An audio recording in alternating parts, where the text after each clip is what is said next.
هلا تعال شوف وش جبت يا سيدي. اطلعوا جا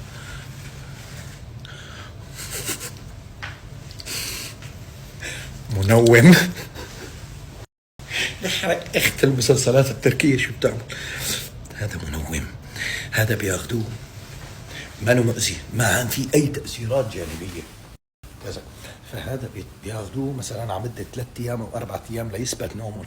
يعني مثلا انا بدي انام الساعة 11، باخذه مثلا قبل بنص ساعة بلش شخيري يوصل لعند الجيران. عرفتوا شو؟